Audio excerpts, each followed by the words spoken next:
Hello दोस्तों, कहानियों की दुनिया में आप सभी का स्वागत है। आज मैं फिर आप लोगों के लिए मालती जोशी जी द्वारा लिखित कहानी अतृप्त आत्माओं का देश लेकर आई हूँ। अगर आप लोगों को मेरा कथा वाचन पसंद आता है तो प्लीज़ मेरे चैनल को लाइक, शेयर एंड सब्सक्राइब जरूर करें। तो आइए सुनते हैं इस कहानी को। मंदिर की सुमधुर घंटियां लगातार बजती ही जा रही थी। कौन सा मंदिर था पता नहीं। देवता की मूर्ति भी पहचान में नहीं आ रही थी। आरती थी कि खत्म होने का नाम ही नहीं ले रही थी। अरे, यह तो दरवाजे की घंटी है। धीरे धीरे लौटती चेतना ने कहा, इतनी रात गए कौन होगा। फिर एहसास हुआ, यह तो सिराहने रखा फोन घनघना रहा है। रिसीवर उठाते हुए बगल में रखी घड़ी पर नजर डाली। 2:45 बज रहे थे। मेरा दिल बुरी तरह से धड़क रहा था। कांपती आवाज में पूछा, कौन? भाभी, मैं छाया बोल रही हूँ। छाया? मेरी तो धड़कन ही रुक गई। सब खैरियत तो है? सब समाप्त हो गया भाभी, आप बस आ जाओ, उसने सपाट स्वर में कहा। रिसीवर मेरे हाथ से छूट गया। उसे उठाकर यथास्थान रखते हुए इन्होंने कहा, चलें? मुझे भान हुआ कि ये मेरे साथ ही जाग गए थे और मेरा चेहरा देखकर उन्होंने बिना कहे ही सब जान लिया था। हम दोनों ने पैरों में चप्पल डाली, कंधे पर शॉल डाला और रात के कपड़ों में ही चल पड़े। जाना कहाँ था? अपना दरवाजा खोलते ही सामने छाया का दरवाजा था। छाया हम लोगों की प्रतीक्षा में दरवाजे पर ही खड़ी थी। चुपचाप हमें भीतर बेडरूम में लिवा ले गई। वहां डॉक्टर कुमार का शरीर निस्पंद, निष्प्राण पड़ा हुआ था। सारे कष्ट, सारी यंत्रणाएं समाप्त हो जाने के कारण उनका चेहरा पहले का सा शांत और सौम्य नजर आ रहा था। डॉक्टर नाडकर्णी को फोन कर लेते हैं, इन्होंने कहा। किस लिए? अपना सेटिस्फैक्शन हो जाता। भाई साहब, आप ये किसको बहलाने की कोशिश कर रहे हैं? मैंने प्रतिपल निकट आती मृत्यु की हर पद चाप सुनी है, इसलिए मुझे कोई मुगालता नहीं है। मुझ में सत्य को स्वीकार करने का साहस है, इसलिए मैं अब आधी रात को और किसी को तकलीफ देना नहीं चाहती। आपको भी नहीं देती। पर कैसी बात करती हूँ? मैंने उसे अंक में भरते हुए कहा। मेरे उस स्पर्श मात्र से उसके संयम का बांध टूट गया और वह भरभरा कर रो पड़ी।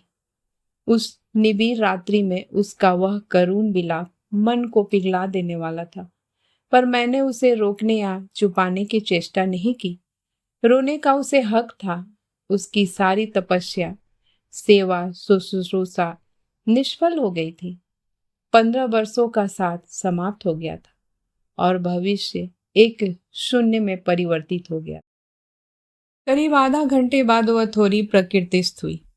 दुपट्टे से आंखें पोंछते हुए उसने उनके हाथ में 2 नंबर दिए। यहाँ फोन कर दीजिए। इन्होंने एक नज़र उन नंबरों पर डाली और कहा, इतनी जल्दी क्या है? बाद में खबर कर देंगे। वैसे भी उन लोगों को आना तो है नहीं। साल भर में कितनी बार तो खबर की होगी।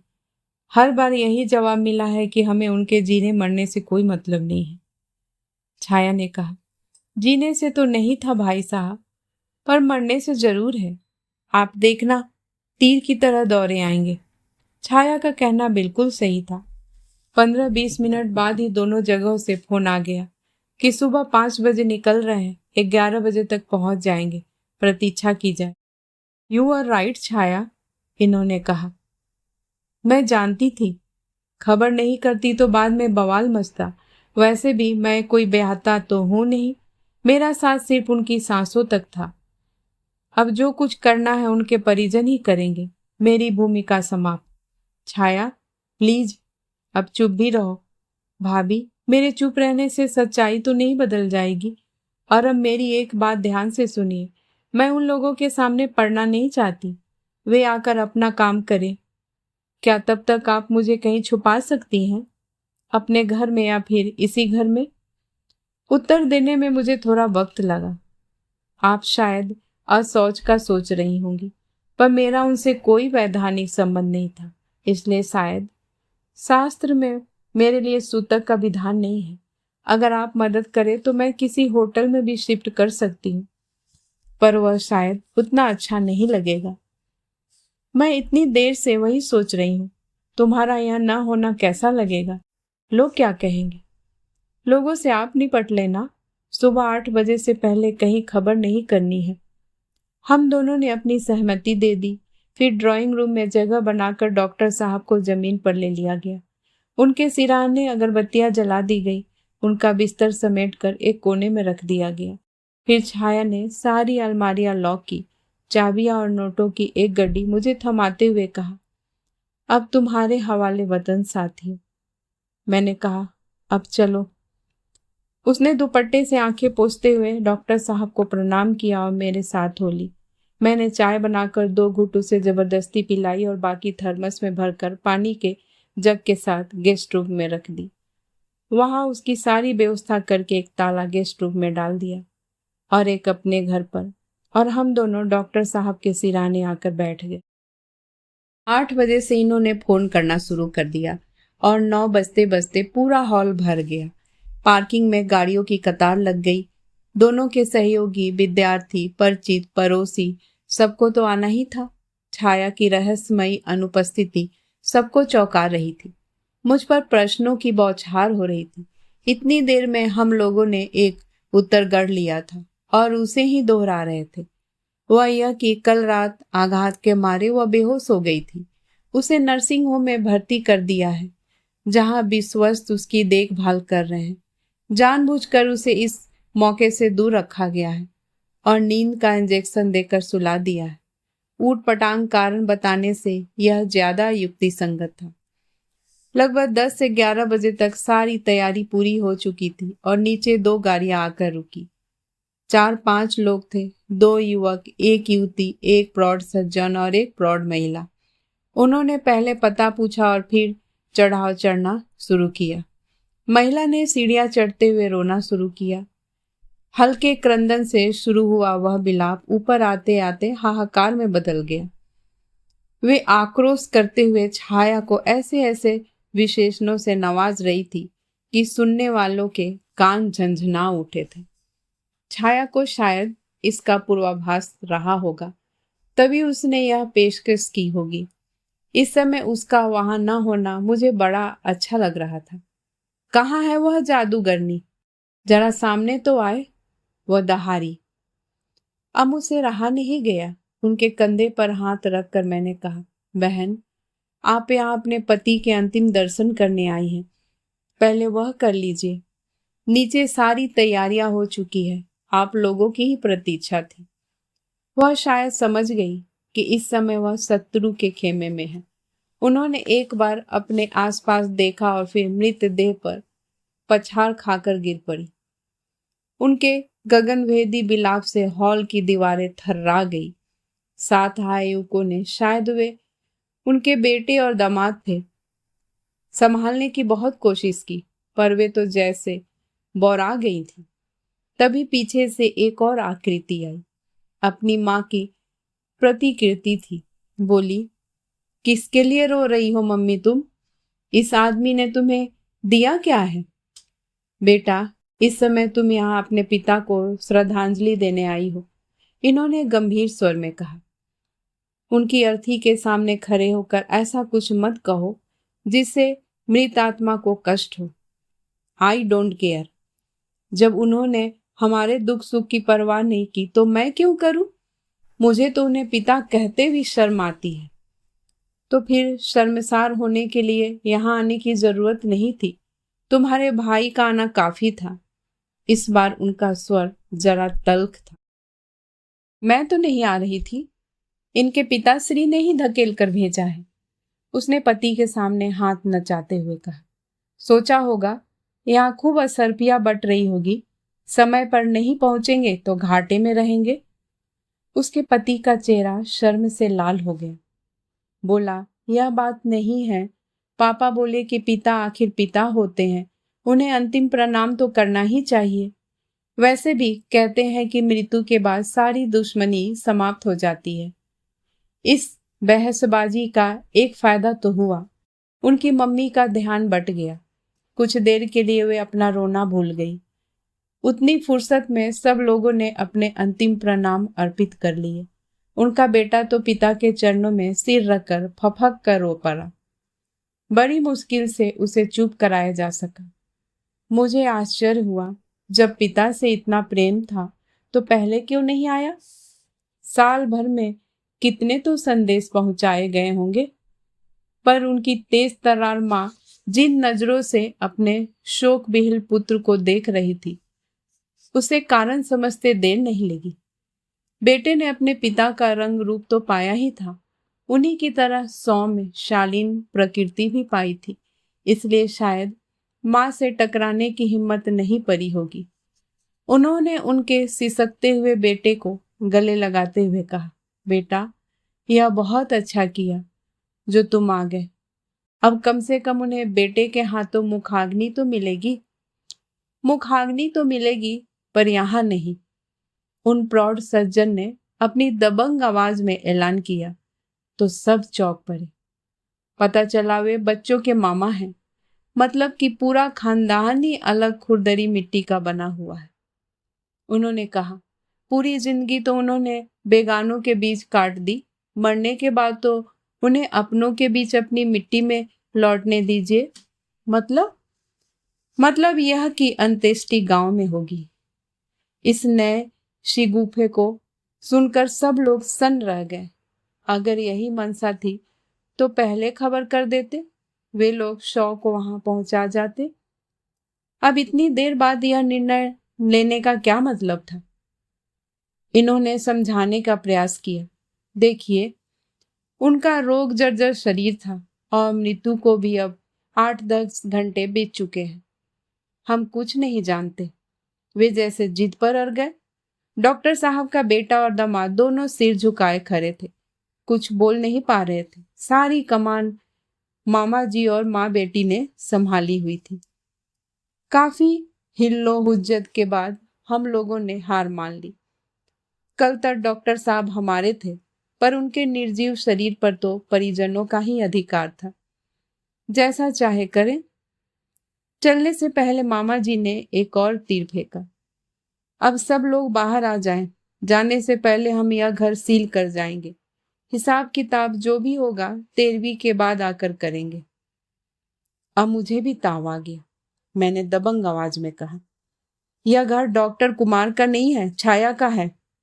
इसे सील करने का आपको कोई अधिकार नहीं है। हिसाब किताब के लिए आपको जब भी आना हो, आपका स्वागत है। यहाँ शरीफ लोग बसते हैं, चोर उचक्के नहीं, इसलिए आपको किसी तरह की हेरा फेरी की आशंका नहीं होनी चाहिए। मामा जी ने एक बार मुझे आग्नेय नेत्रों से घूरा और फिर एकदम कमरे से बाहर हो गए। उसके बाद एक एक करके सभी लोग सीढ़ियां उतरने लगे। सासुर नैनों से हमने डॉक्टर साहब को विदाई दी। यूं तो हर मृत्यु अपने साथ दुख और शोक लाती है, पर अपने आप को इतना असहाय और निरुपाय कभी नहीं पाया था। पहली बार यह अनुभव हुआ। उन लोगों के जाने के बाद एक भयानक सन्नाटा पसर गया था। मन एकदम सुन्न हो गया था, पर इस समय मन के लाड करने का समय नहीं था। छाया का बिखरा घर निमंत्रण दे रहा था। छाया की कुछ कुलीग्स को और बिल्डिंग की 2-3 महिलाओं को मैंने अनुरोध करके रोक लिया और पूरे घर की साफ सफाई कर डाली। सीढ़ियों को भी धो पोंछ कर चमका दिया। कई लोगों को छाया की जिंदगी के इस पहलू की जानकारी ही नहीं थी। डॉक्टर साहब की पत्नी और परिजनों को देखकर वे लोग आश्चर्यचकित थे। उत्सुकता उनके चेहरे से फूटी पड़ रही थी, पर मौके की नजाकत को देखकर वे कुछ पूछ नहीं पा रहे थे। मैंने भी उनकी जिज्ञासा को हवा नहीं दी। कम से कम आज उस विषय पर चर्चा करना मुझे अच्छा नहीं लग रहा था। सब काम निपटाते हुए दोपहर के 3 बज गए। उसके बाद मैंने सधन्यवाद सबको विदा किया। उन लोगों के जाने के बाद ही मैंने अपने घर का ताला खोला। नहा धोकर पहले मैंने चाय बनाई, इनको दी और फिर गेस्ट रूम का ताला खोला। छाया को देखा तो मेरे पांव दरवाजे में ही जम गए। इन 8-10 घंटों में वह जैसे 8-10 साल बुढ़ा गई थी। चेहरे का सारा रक्त जैसे किसी ने सोख लिया था। एक असहाय भाव उसके चेहरे पर छा गया। सांत्वना के, संवेदना के सारे शब्द मैंने बीच में ही गटक लिए। चाय की प्याली उसके सामने रखकर मैं चुपचाप बाहर चली आई। समय की उसे भी दरकार थी, मुझे भी। 2-4 दिनों बाद वह थोड़ी नॉर्मल हो गई। चेहरे का रंग भी धीरे धीरे लौटने लगा था। उसकी जिद के बावजूद मैंने उसे घर नहीं जाने दिया। उस सूने घर में उसे भेजते मेरा दिल कांपता था। एक बात और भी थी, 2-4 कौर भी सही वह हमारे साथ खा लेती थी। घर पर तो शायद निराहारी रह जाती। उसे ज्यादा दिन तक अज्ञातवास में नहीं रखा जा सकता था। धीरे धीरे लोगों को खबर हो ही गई और वे मिलने आने लगे। उन लोगों के पास संवेदना तो थी, पर कौतूहल की मात्रा ज्यादा थी। पति के शव के सिराहने खड़े होकर डॉक्टर साहब की पत्नी ने जो भाग्यवान छोड़े थे, लोग अब उसका अर्थ पूछ रहे थे। मुझे तो उन लोगों के साथ उसे अकेले छोड़ने डर लगता था। लगता था शब्दों से नोची खाएंगे। सारा काम छोड़कर मैं उसके पास ही बैठी रहती। बाद में भुन भुनाती तो वह कहती, भाभी, सच्चाई से कब तक मुंह छिपाती फिरूंगी? कभी तो सामना करना ही पड़ेगा। एक दिन तो उसने जिद ही पकड़ ली, भाभी, मुझे घर जाने दीजिए। लोग आपके यहाँ मातम पुरसी करने आते हैं, मुझे अच्छा नहीं लगता। अच्छा क्यों नहीं लगता? क्या यह तुम्हारा घर नहीं है? इस घर को कैसे नकार सकती हूँ भाभी? एक यही घर, एक यही रिश्ता तो बचा रह गया, बाकी तो सब बेमानी हो गए। उसने एक उस्सास के साथ कहा। वह ठीक कह रही थी। उसके मना करने के बावजूद हमने उसके परिजनों को खबर कर दी थी। सोचा था दुख की इन घड़ियों में अपना कोई साथ रहेगा तो उसे अच्छा लगेगा।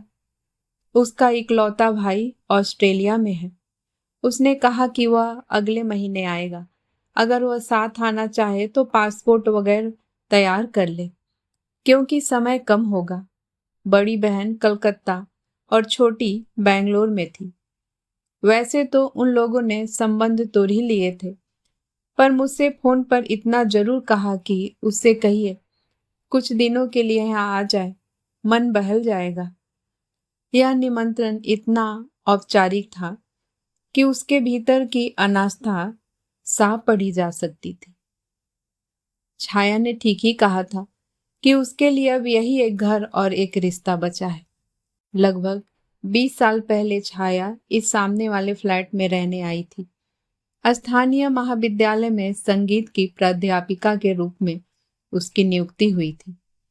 उसके पायलट पति की 8 महीने पहले ही दुर्घटना में मृत्यु हो गई थी।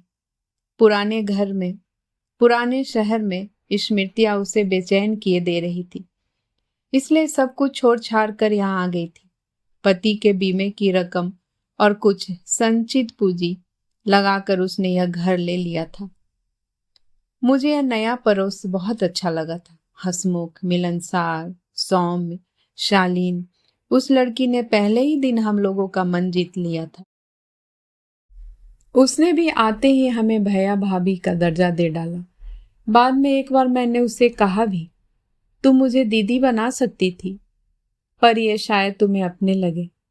वह बोली, दीदी तो मेरी दो यहीं भारत में है, पर भैया बहुत दूर चला गया है, इसलिए मुझे एक भाई की दरकार थी। हमारे 2 घर कब एक घर हो गए पता ही नहीं चला। मेरे बच्चों के लिए छाया का घर स्टडी रूम बन गया। हफ्ते में 4 दिन छाया शाम का खाना हमारे साथ खाने लगी। इसी अंतरंगता के बीच उसने एक दिन हमारा परिचय गणित के विभागाध्यक्ष डॉक्टर कुमार से करवाया। सुदर्शन, सुसंस्कृत व्यक्तित्व के धनी डॉक्टर साहब हम लोगों को प्रभावित न करते तो ही आश्चर्य था। उनके जाने के बाद छाया ने पूछा, भाभी, डॉक्टर साहब कैसे लगे? अच्छे हैं, बहुत अच्छे। मैं शादी कर लूं? शादी? मैं तो चकित रह गई। तो क्या वे शादीशुदा नहीं हैं? मुझे तो उनकी उम्र। भाभी, वे शादीशुदा हैं, उनके 2 बच्चे भी हैं। फिर?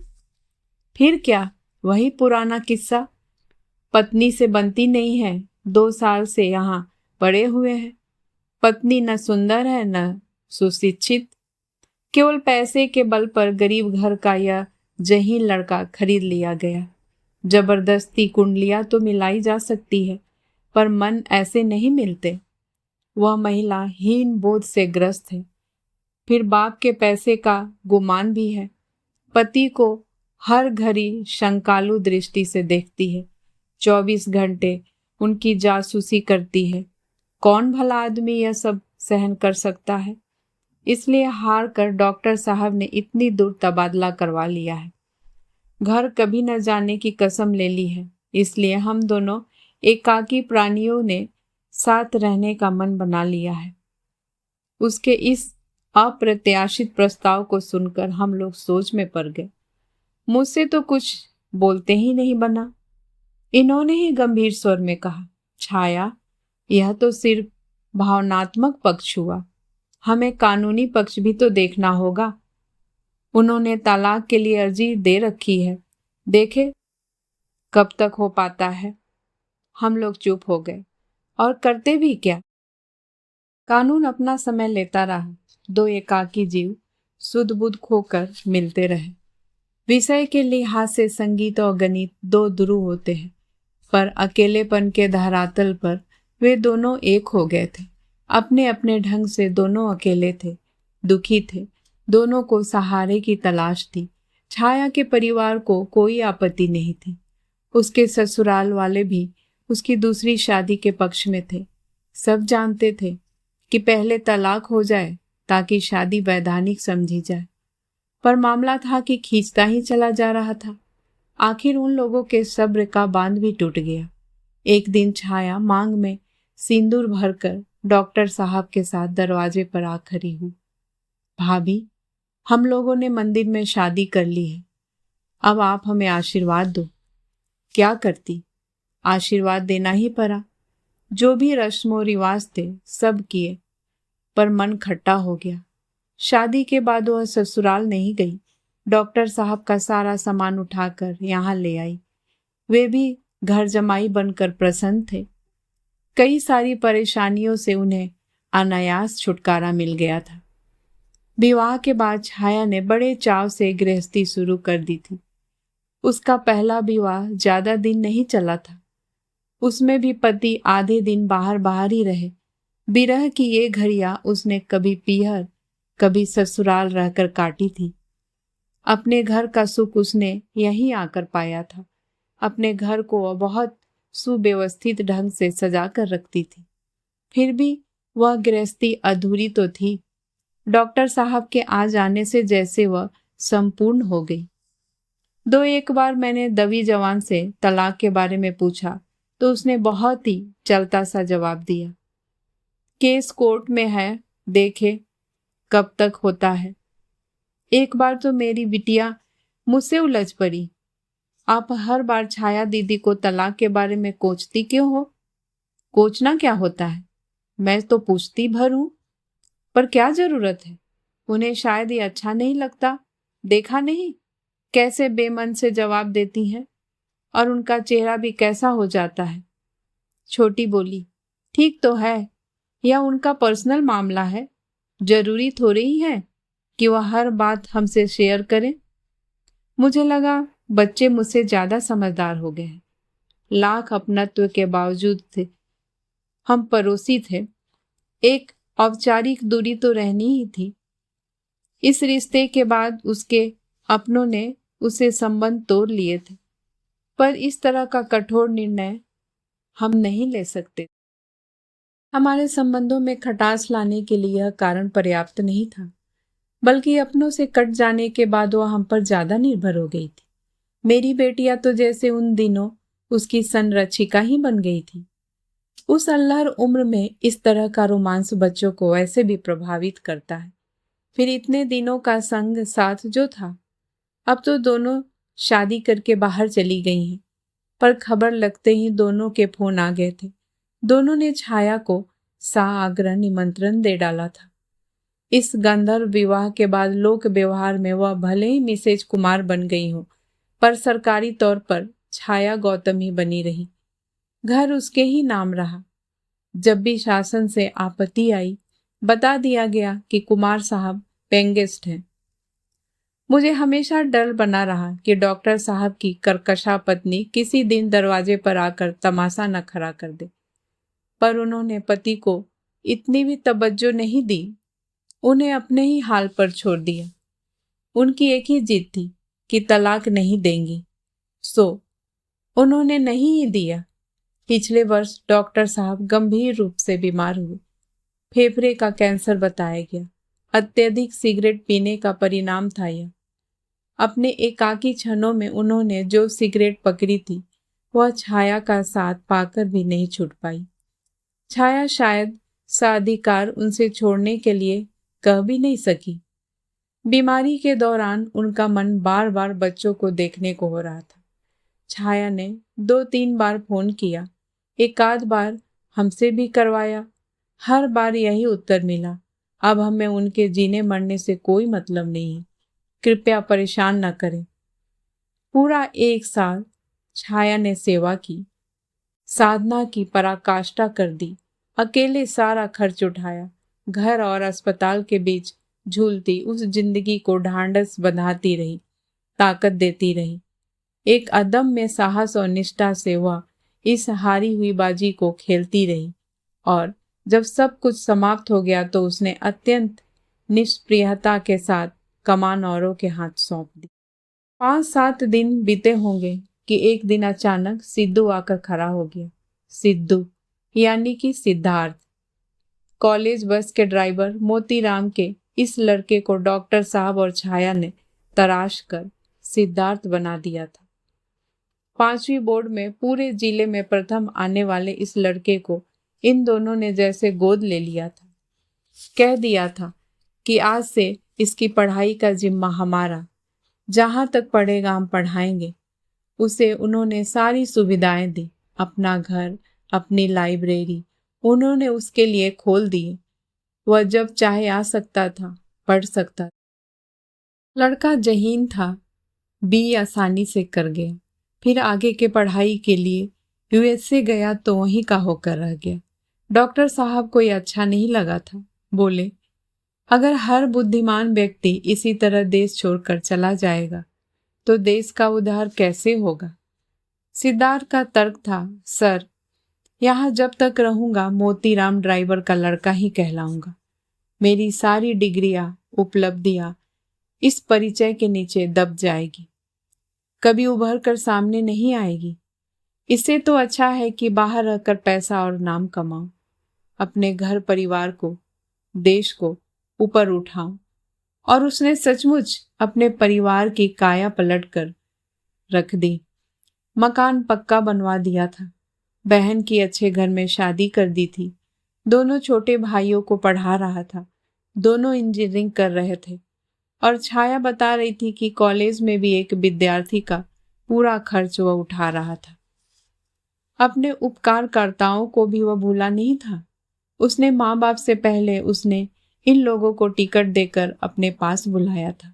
डॉक्टर साहब की बीमारी में हर हफ्ते उसका फोन आ जाता था। वह खुद भी एक बार आया था, जिद की थी कि मेरे साथ चलिए, वहां अच्छे से अच्छे इलाज हो जाएगा, पर डॉक्टर साहब नहीं माने। वे इस रोग की परिणति जानते थे। बोले, बेकार पैसे फूकने से क्या लाभ है।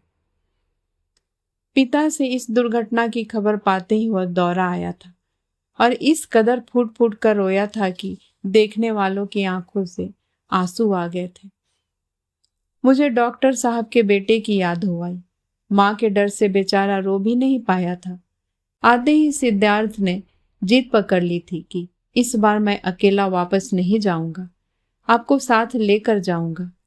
इतनी जल्दी मेरा यहाँ से निकल पाना मुश्किल है पगले, तो आप जितने दिन कहेंगे रुक जाऊंगा, पर इस बार आपकी कोई जिद नहीं चलेगी।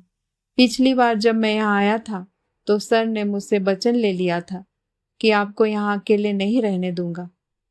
अब इसे पितृ ऋण कही या गुरु ऋण मुझे चुकाने दीजिए, नहीं तो उनकी आत्मा को शांति नहीं मिलेगी।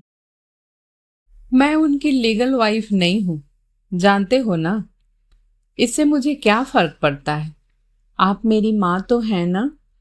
उसका निश्चल स्नेह देखकर हम सभी का मन भर आया था।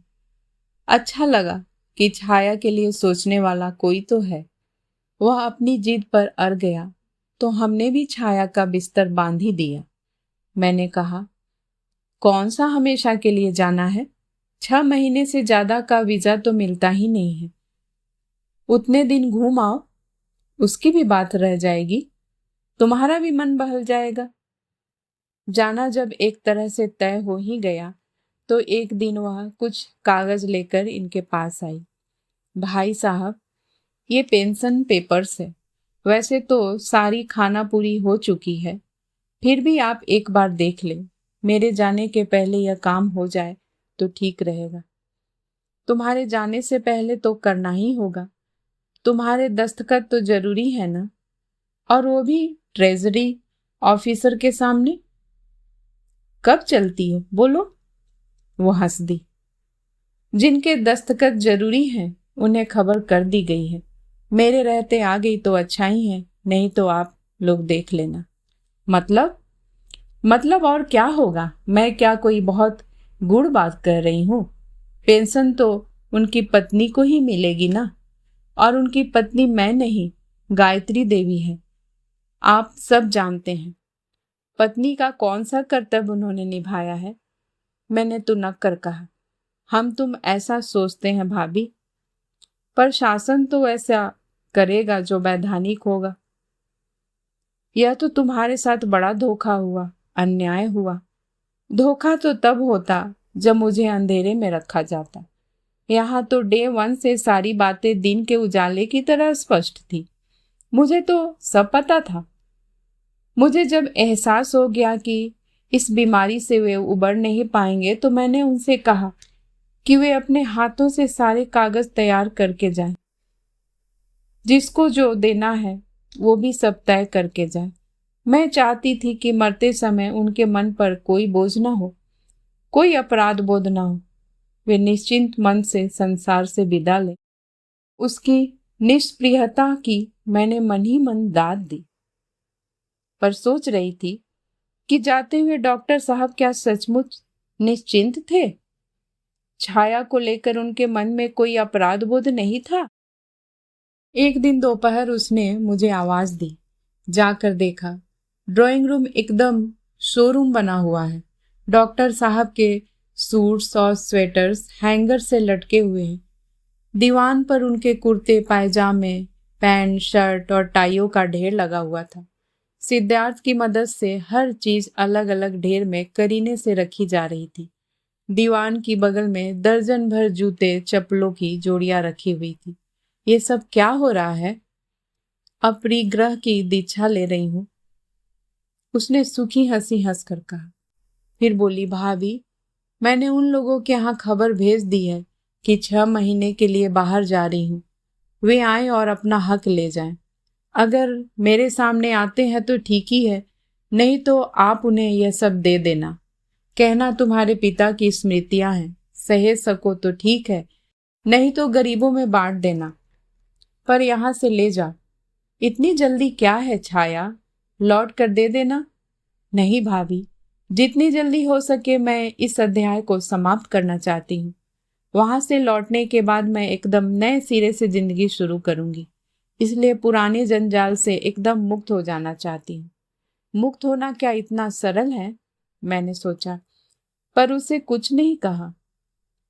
इस समय वह जो भी कर रही थी अपनी समझ से ठीक ही कर रही थी। उसे टोकना अच्छा नहीं लगा। और सिर्फ ये कपड़े ही नहीं है भाभी, अभी इनकी किताबें हैं, पेपर्स हैं, उन्हें तो मैं अलमारियों के साथ कॉलेज को दे रही हूँ। यहाँ धूल खाने से अच्छा है वहाँ किसी के काम आए। उनके घर में तो इन चीजों की ना कोई जरूरत होगी न इज्जत। साहबजादे शायद बीकॉम या बीएससी करके घर बैठ गए हैं। पीईटी के समय इन्होंने कहलवाया था कि यहाँ भेज दो, यहाँ अच्छे से अच्छे कोचिंग क्लासेज हैं, पर उनकी माता श्री नहीं मानी। बाद में भी संदेश भेजा था कि जिस कॉलेज में चाहो एडमिशन ले लो, डोनेशन की व्यवस्था हो जाएगी, पर जवाब आया कि हमें किसी का एहसान नहीं चाहिए। लक्ष्मी और सरस्वती हर किसी पर कृपा नहीं करती, यह तो भाग्य में ही लिखा कर लाना पड़ता है। इसमें भाग्य कहाँ से आ गया भाभी? यह तो जिद है। इसी जिद ने बच्चे का भविष्य बर्बाद कर दिया। सिद्धार्थ सामान समेटते हुए पास ही बैठा हमारी बातें सुन रहा था। एकदम बोला, आंटी, सब कुछ दान करने से पहले मेरे लिए प्रसाद स्वरूप सर की कोई चीज जरूर निकाल दीजिएगा। घड़ी, स्वेटर, शॉल, पुस्तक, कुछ भी चलेगा। मैं उसे हमेशा अपने पास रखूंगा। तुम्हारा जो मन हो वह ले लो बेटा। तुम ही तो उनके सच्चे उत्तराधिकारी हो। जिन्हें मैंने न्योता दिया है वे तो श्राद्ध जिमने वाले हैं। उन्हें जिंदा आदमी से कोई सरोकार नहीं होता। वे सिर्फ मरण त्योहार मनाना जानते हैं। छाया ने ठीक ही कहा था। श्राद्ध जिमने वालों का 13वीं के तीसरे दिन ही संदेश आ गया कि आ रहे हैं। छाया, जो अब तक बड़ी बहादुर बनी हुई थी, एकदम नर्वस हो गई। बोली, भाभी, आपने जैसे उस दिन संभाल लिया था ना, आज भी संभाल लीजिए। मैं उन लोगों का, खासकर उस औरत का सामना नहीं करना चाहती। उस दिन की बात और थी छाया, आज का प्रसंग अलग है। आज तुम्हारी अनुपस्थिति से गलत संकेत जाएगा। लगेगा कि तुम अपराध बोझ से ग्रस्त हो, तुम्हारे मन में चोर है, इसलिए सामने पड़ने से डरती हो। मैं डरती नहीं हूँ भाभी, पर उस तरह की बकवास मैं सह नहीं पाऊंगी। मैंने उस दिन भी उनका मुंह बंद कर दिया था, आज भी कर दूंगी। यह वादा रहा। पर तुम मोर्चे पर डटी रहो, भागो मत। ढलती दोपहर वे लोग आए। सिर्फ 4 लोग थे, बेटी, दामाद, बेटा और बहू। माता श्री नहीं आई थी। हमने राहत की सांस ली, लेकिन फिर देखा कि बेटी भी नितांत कठोर मुख मुद्रा बनाकर माँ की कमी पूरी कर रही है। उसका पति बहुत सज्जन और सुसंस्कृत लगा। मुझे उस पर दया हो आई।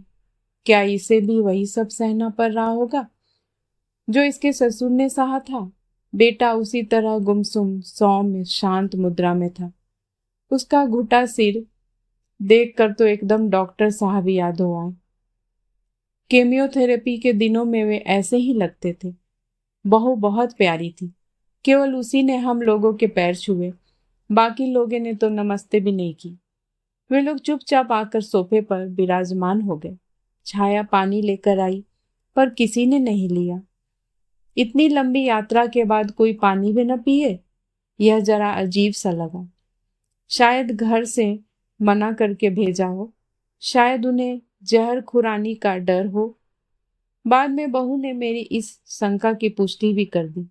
अपने नन्हे से छौने को दूध पिलाने के बहाने वह भीतर आई थी। मैं उसके साथ बोली ताकि छाया उन लोगों से खुलकर बात कर सके। बहू ने यह भी बताया कि दीदी रानी को खास तौर से फोन करके बुलाया गया था ताकि उनकी देख रेख में सारा काम हो सके। अम्मा जी का कहना था कि इस मिट्टी के माधो को तो कोई भी ठग लेगा। तुम्हें भी शायद इसलिए साथ कर दिया है? अरे नहीं, हम तो जीत करके आए हैं। जीजा जी के सामने अम्मा जी कुछ बोल नहीं पाई थी। अब घर पहुंचकर खूब चकचक होगी। फिर आंखों में आंसू भरकर बोली, हमने जाने कितनी बार कहा होगा कि जाओ, एक बार जाकर मिलाओ। मरने वाले की आत्मा को यूं कल्पाना नहीं चाहिए। पर सास हमारी ऐसी कटकरेजनी है कि क्या बताएं। सास नहीं आती पर बेटा तो आ सकता था। कैसे आता? अपनी मर्जी से आज तक कुछ किया भी है? वे तो माँ के कहे से उठते बैठते हैं। माँ मना कर दे तो वे पानी भी न पिए। वह घर, वह गृहस्थी कैसी होगी, इसकी मैंने मन ही मन कल्पना कर ली। उस नन्ही सी नाजुक सी लड़की पर मुझे ममता हो आई। उस निरंकुश शासन में कैसे दिन काटती होगी ये, जबकि पति नाम के जीव से तो किसी प्रकार के सहारे या समर्थन की आशा ही नहीं है। हम लोग बाहर आए तब तक छाया उन्हें कपड़ों का वह स्तूप संभलवा चुकी थी। बोली, तुम्हारे सुरुचि संपन्न पिता का कलेक्शन है ये। साल भर से तो इन्हें बाहर की हवा भी नहीं लगी। बीमारी के दौरान वे जो कपड़े पहनते रहे हैं वे तो मैंने दान कर दिए हैं, बाकी सब तुम्हारे सामने है। इसे अपने पिता का प्रसाद समझकर ग्रहण करोगे, आशीर्वाद समझकर पहनोगे तो उनकी आत्मा को शांति मिलेगी। मुझे भी अच्छा लगेगा। न पहनना चाहो तो गरीबों में बांट देना। मैंने तुम्हारी चीज तुम्हें सौंप दी है, आगे तुम्हारी मर्जी। हमारी सबसे कीमती चीज तो आपने हथिया ली थी, अब ये चिथरे लौटा कर एहसान क्या जता रही हैं? मैं तो सन्न रह गई। इस उम्र में ऐसा कर्कश स्वर और ऐसी तिक भाषा। लड़की बिल्कुल माँ के पद चिन्हों पर चल रही है। ये तेवर उसे घुट्टी में ही पिला दिए गए हैं। छाया का चेहरा भी तमतमा गया था। अपने होठ सख्ती से भींचकर ही उसने अपने आप पर काबू पाया था। बिटिया को अनदेखा और अनसुना करते हुए उसने एक फाइल खोली। ये तुम्हारे पिता के सर्टिफिकेट हैं। तुम्हें तो पता ही होगा कि तुम्हारे पिता हमेशा से टॉपर रहे हैं। हर कक्षा में वे प्रथम आते रहे हैं। केवल हायर सेकेंडरी बोर्ड में वे 5वें नंबर पर थे, लेकिन 5वीं 8वीं दोनों बोर्ड परीक्षाओं में वे अव्वल रहे हैं। बीएससी और एमएससी में तो उन्हें गोल्ड मेडल मिला था। उनकी सारी डिग्रियां, सारे सर्टिफिकेट्स इस फाइल में है। उनकी पीएचडी की उपाधि मैंने अलग से फ्रेम कर रखी थी, वह भी दे रही हूँ। यह फाइल मैं आज ही लॉकर से लेकर आई हूँ। मुझे उम्मीद है तुम भी इसे एहतियात के साथ रखोगे। कल को तुम्हारे बच्चे बड़े हो जाएंगे तो उन्हें दिखा सकोगे कि उनके दादाजी कितने विद्वान थे। आलोक ने धीरे से हाथ बढ़ाकर वह फाइल ले ली। उसे गोद में रखकर वह उस पर हौले हौले हाथ फेरता रहा। मुझे देखकर अच्छा लगा। समझ गई कि बर्फ धीरे धीरे पिघल रही है। उसके बाद छाया ने लाल मखमल की एक थैली निकाली। ये रहे दोनों गोल्ड मेडल। इसमें और भी छोटे मोटे तमगे हैं, पर खास तो ये दो ही हैं, और ये उनकी 2 अंगूठियां और चेन है। ये तीनों चीजें वे हमेशा पहनते थे। ये सोने के बटन और वह उनका चांदी का सिगरेट केस।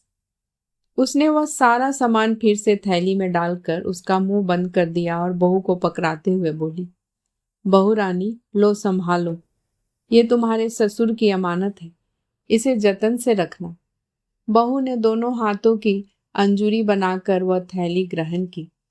श्रद्धा भाव से उसे माथे से छुआया और जतन से पर्स में रख लिया। उसका यह व्यवहार ही बता रहा था कि वह कितने संस्कारवान घर से आई है। छाया फिर एक बार उठी और उसने अलमारी से एक डिब्बा निकाला। दामाद जी, आपका नाम तो मैं अब तक जान ही नहीं पाई। वैसे तो शचिंद्र है मेरा नाम, पर सब लोग सचिन ही कहते हैं, आप भी वही कहिए। तो सचिन जी, ये आपके ससुर जी की आपके लिए भेंट है। उनकी बड़ी हसरत थी कि अपने हाथ से आपको पहनाते, पर उन्हें तो शादी में आने को ही मनाही कर दी गई। अब आप उनकी इस इच्छा को पूरी करें। छाया ने डिब्बा खोला। सुनहरी चमचमाती घड़ी थी।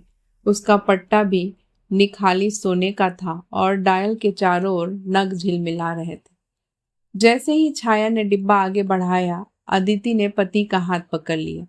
बिल्कुल मत छूना, हमें यहाँ की कोई चीज नहीं चाहिए। मैं यहाँ सिर्फ सुपरवाइज करने आई हूँ। जिस आदमी को बाप कहते मुझे शर्म आती है, उसकी कमाई की फूटी कौड़ी भी मैं नहीं लूंगी। बोलते समय उसके स्वर से ही नहीं, चेहरे से भी नफरत टपक रही थी। तुमने शायद उस दिन भी यह बात कही थी कि उन्हें बाप कहते मुझे शर्म आती है। मुझे लोगों ने बताया था, छाया ने शांत स्वर में कहा। हाँ, और मैं 1000 बार यह बात कह सकती हूँ, मैंने ही उन्हें शादी में आने से मना किया था। अगर वे कन्यादान करते तो मेरा मंडप से उठ जाना तय था। अदिति, प्लीज, आलोक और सचिन ने एक साथ कहा। क्यों? तुम्हें क्यों मिर्ची लग रही है? आलोक, उसे रोको मत, बोलने दो। उसके मन का गुब्बार एक बारगी निकल जाने दो, तभी यह हल्का महसूस करेगी, छाया ने कहा। लेकिन अदिति, मरने वाले की ओर से एक बात तुम्हें बताना चाहती हूँ। तुमने उन्हें कन्यादान तो नहीं करने दिया, पर पुण्य शायद उनके खाते में ही गया होगा। कैसे? इस शादी के लिए पूरे 5 लाख का चेक उन्होंने काटा था। तुम्हारे मामा जी खुद लेकर गए हैं। 5 लाख! सबकी आंखें आश्चर्य से फट पड़ी थी। सचिन तो एकदम सनक ही गया। क्या बात करती है? क्या वह 5 लाख की शादी थी? ऐसी कंगली शादी तो मेरे खानदान में किसी की नहीं हुई होगी। हद दर्जे की बदइंतजामी थी। कुल जमा 50 बाराती थे, पर उनका भी ठीक से स्वागत सत्कार नहीं हो सका। न ढंग का खाना था, न जनमासा। अपनी बिटिया को जो कुछ भी दिया हो, पर मुझे तो सगाई की अंगूठी को छोड़कर कुछ भी नहीं मिला। मेरे भाइयों की शादी में चांदी के डिनर सेट आए थे। बारातियों को चांदी के गिलास मिले थे। तीनों भाइयों को ससुराल से 4 व्हीलर्स मिली हुई है। घर में जब भी मेरी शादी का जिक्र होता है, मैं शर्म से गर जाता हूँ। हर बार बस यही राग अलापा गया कि लड़की के पिता अलग हो गए हैं। इसलिए अब जो भी जैसा भी बन पड़ा है, उसे स्वीकार कीजिए। 5 लाख कुछ होते हैं आंटी? मेरी समझ में नहीं आ रहा कि वे गए कहाँ। यह तो तुम पूजनीय मामा जी से ही जाकर पूछना। वे ही आकर तंगदस्ती का रोना रो गए थे। खैर, उन बातों को अब भूल जाओ। जो कुछ हो गया उन्हें अब बदला तो नहीं जा सकता ना। बस तुम मरने वाले की इच्छा का थोड़ा सा मान रख लो। ये घड़ी ले लो। सचिन ने चुपचाप वह घड़ी ले ली। अदिति देखती रह गई, कुछ नहीं बोली। 5 लाख वाली चोट जितनी आकस्मिक थी, उतनी ही जबरदस्त थी। वह एकदम हतप्रद रह गई थी। उसके तेवर ढीले पड़ गए थे। और अब यह आखिरी काम। छाया ने एक और फाइल निकालते हुए कहा, ये पेंशन के कागजात हैं। सारी फॉर्मेलिटीज हो चुकी है, पर तुम्हारी माँ के हस्ताक्षर बहुत जरूरी है। वे भी ट्रेजरी ऑफिसर के सामने करने होंगे। जब भी वे आना चाहें, उन्हें ले आना। घर की चाबी भाभी के पास रहेगी। तुम लोग चाहो तो निसंकोच यहाँ रुक सकते हो। और ये तुम्हारे पापा की पासबुक है। 2-3 बैंक्स में खाते हैं। उन्हें चाहे तुम अपने नाम करा लो या मम्मी के।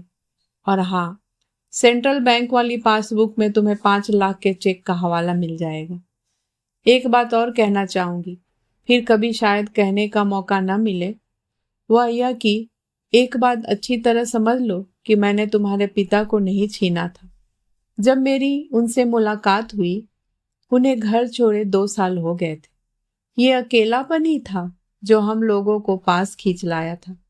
मेरा अकेलापन विधाता की देन थी, पर उन्हें तो उनके अपनों ने ही यह दर्द दिया था। दोष किसका था, इसकी चर्चा करने का अब कोई फायदा नहीं। न हमें वो अधिकार है। पर ऐसे मामलों में नुकसान हमेशा बच्चों का होता है। माँ बाप की गलतियों का खामियाजा बच्चे ही भुगतते हैं।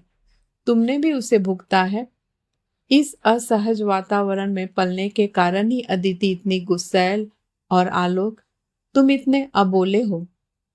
कच्ची उम्र में तुमने सिर्फ अपने पापा को ही नहीं खोया, बल्कि उसके साथ बहुत कुछ खो दिया, जिस पर तुम्हारा हक था, जो तुम्हें आसानी से प्राप्त हो सकता था। वह भी तुम्हें नहीं मिल सका। नदी किनारे तुम प्यासे रह गए। तुम्हारे पिता के पास ज्ञान का अथाह भंडार था। कितने लोग उनकी छांव में बैठकर तर गए, पर तुम्हारी झोली खाली ही रह गई। यह भाग की विडंबना ही तो है। उनके मन में स्नेह का अक्षय उस था, जो वो जिस जिस पर लुटाते रहे।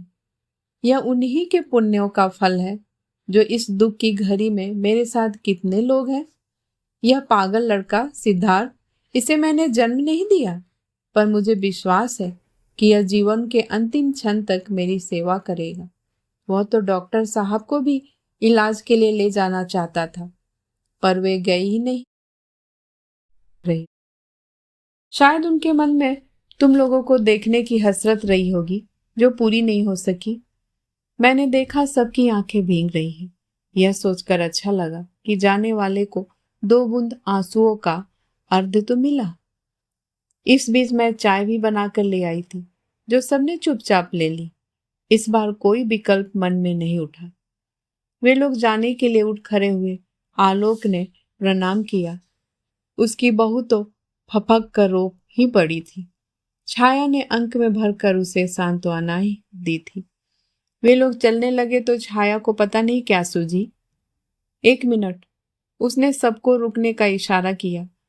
फिर इससे पहले कि सचिन कुछ समझ पाता, ड्रॉअर से कार की चाबियां निकालकर उसे थमा दी। सचिन, तुम्हारे तीनों भाइयों को ससुराल से गाड़ियां मिली है, तो तुम्हें भी मिलनी चाहिए। तुम्हारे ससुर भी राजा आदमी थे। हाँ, गाड़ी जरा पुरानी जरूर है, हमारी तरह। बेचारा सचिन शर्म से लाल हो गया।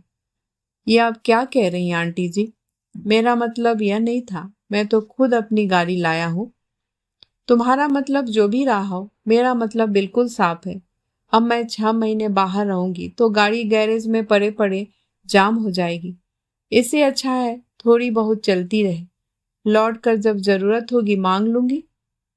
जब सब लोग चले गए तो घर एकदम खाली खाली सा लगने लगा। माहौल में एक वीरानगी सी छा गई।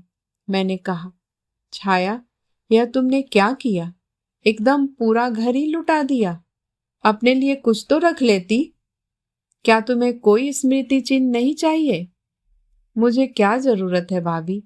मेरे पास तो भरे पूरे 15 साल है। उन्हें तो मुझसे कोई छीन नहीं सकता। इन बेचारों के पास तो कुछ भी नहीं है ना। इसी से मन बहला लेंगे। वह शायद ठीक ही कह रहे। आप सुन रहे थे मालती जोशी जी द्वारा लिखी कहानी अतृप्त आत्माओं का देश। आपको ये कहानी कैसी लगी मुझे जरूर बताइएगा। मैं फिर हाजिर होंगी एक नई कहानी के साथ। तब तक के लिए नमस्कार।